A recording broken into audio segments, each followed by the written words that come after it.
টাকা পয়সা থাকলেই এরকম সুন্দর একটি মসজিদ করতে পারে না, থাকতে হবে সুন্দর একটি মন। এই ভাইটি দেখুন কত সুন্দর একটি মসজিদ নির্মাণ করেছেন, যার নাম দিয়েছেন নিজাম হাসিনা ফাউন্ডেশন মসজিদ। এই মসজিদটি কোথায় অবস্থিত আমি নিজেও জানি না। যারা জানেন অবশ্যই কমেন্ট করে যাবেন। ভিডিওটা যদি ভালো লেগে থাকে অবশ্যই লাইক কমেন্ট শেয়ার করে যাবেন। ফেসবুক থেকে দেখলে ফলো করে দিবেন, ইউটিউব থেকে দেখলে আমার চ্যানেলটিকে সাবস্ক্রাইব করে দিবেন। ধন্যবাদ।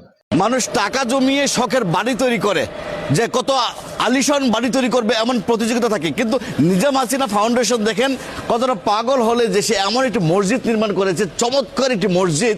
আপনি দেখেন যে ওই গম্বুজ থেকে শুরু করে একেবারে চতুর্পাশের যেই সে নির্মাণ করেছে একটি আধুনিক মানের একটি বিশ্বমানের মসজিদ। এটাই হলো আসলে মনের ব্যাপার, আত্মার ব্যাপার। মানুষের বাড়ি গাড়ি টাকা পয়সা করে অন্য কিছু করার জন্য।